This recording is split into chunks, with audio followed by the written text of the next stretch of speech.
All right, so the article that we're going to look at today is on page 4 in your handout. Obviously, if you do have your laptop, you can follow along, but I want it on paper, girl, so I put it in your packet. We are not going to read the whole article because we don't have time for that. We'll read some of it, and then I really want to focus on the Reader's Bill of Rights. When you read it, the first thing that came to my mind was real talk. She does not hold back about her opinions about how things should be for reading instruction. So you may find yourself, getting that little feeling like, ooh, okay, she thinks that. Okay, well, I agree with that or I don't agree with that. So feel free to stop me if you want to talk about it, you agree with it, disagree with it. No one so far has taken me up on that offer. So I know y'all are the star group, so feel free to stop me. All right, the pleasure principle. Throw out the test-driven comprehension questions. The way to get kids to read and love it is to let them choose their own books. Peek in the door of an American elementary classroom during reading time or a high school English class at any time in search of the authentic pleasures of the reading life. What you'll likely find are teachers talking and children listening, making notes, filling in blanks, sitting in groups, writing reports, studying vocabulary. And so as I'm listening to this list, I'm thinking, yeah, that's what goes on in any school. And then I kept reading. Everything but reading a good book. This leads me to ask, if we can agree that a goal of education is for children to become skilled, passionate, habitual, critical readers, why does so much of what goes on in the name of teaching reading prevent kids from experiencing the satisfaction of books?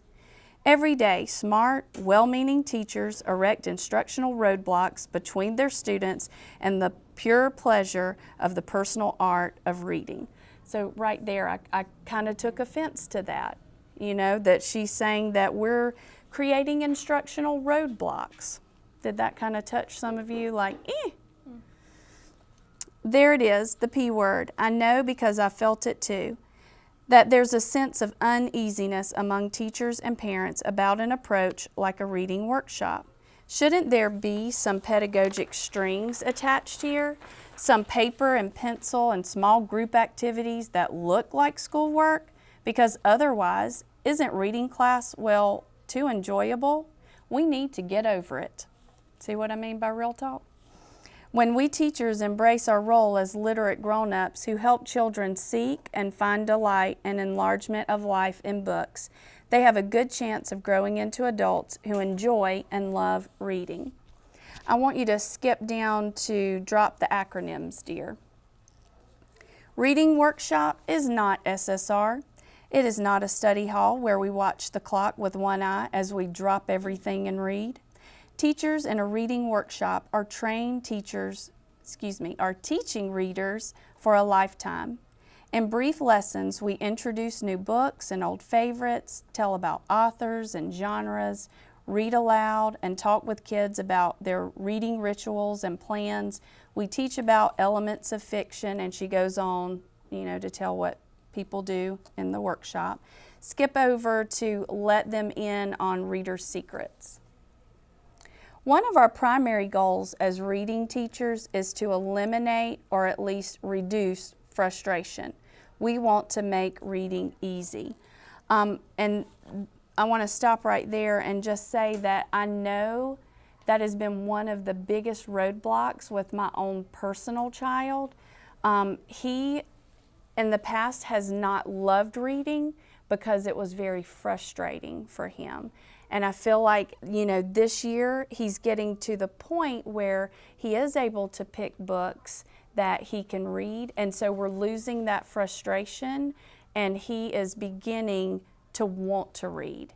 He has picked a book series out that he is crazy about. And, as a mother, that brings me more joy than anything, because those of you who've known him growing up, he hated reading. He might still tell you that he hates reading, but I see some glimmer of hope.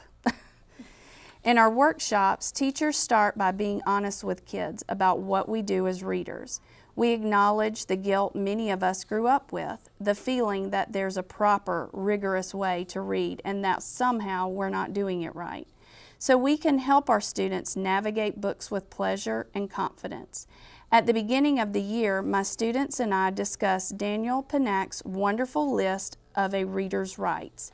I let them know that serious, joyful, engaged, critical readers make choices about how and why and what they read.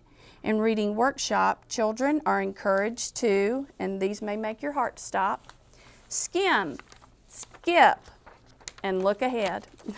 Abandoning a book that a reader isn't enjoying is viewed as a smart move, not a character defect. Students learn that the desire to re-enter a beloved book isn't cheating. It is a benchmark of someone who is becoming a reader.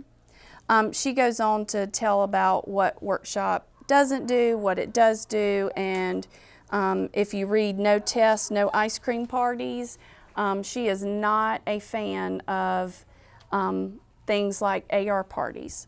So I didn't really want to focus on all of those extrinsic rewards because we wouldn't have time to cover all of that today. But what I did want to share with you is the Reader's Bill of Rights. It is on page 5 in a box, and then I also made a poster over there that we'll draw for at the end of our session today.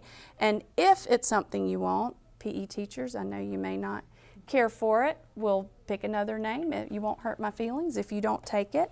But I just want to talk a little bit about those. So the first one is the right to skip pages. Don't we as adults, when we're looking through a magazine, think, yep, I don't want to read that article and keep on going? Well, you know, kids are readers, and it's okay if they want to skip some pages. The right not to finish. And I will tell you, as a classroom teacher, I struggle with allowing that. And I think that's where you have to use teacher judgment. If, you know, Frindle shows up every week on their reading log, you know that they're abusing their right as a reader, and you address that. But I know Addison had read the I Survive book, and so his natural next choice was an I Survive book. So he started it, and then he found a Ricky Ricotta book in her classroom, and so he dropped the whole I Survive. And I think a couple of years ago I would have forced him to, like, no, you started this chapter book, you're going to see it through to the end. But what harm comes from him not reading that, you know, one particular book when I know that he is dying to read another book? The right to browse. And obviously, you know, sometimes we just want to browse through a book. We don't want to read the whole thing, and that's okay. The right to read anything. You know, it's okay if they want to read a book that's too hard or too easy. There's a place for all reading. You know, if they read a book that's too easy, it's going to help with their fluency. If they read a book that's too hard, if their interest is there, they can muddle through it, and, you know, and that's okay. The right not to read something. You know, sometimes and they're not saying that your kid can sit there and tell you, no, I'm sorry, Miss Ashley, I'm not reading this. They're not talking about things like that, but they can not read something. If they have book choices, they can not read that one. They can not read that one. So again, that goes right along with choice.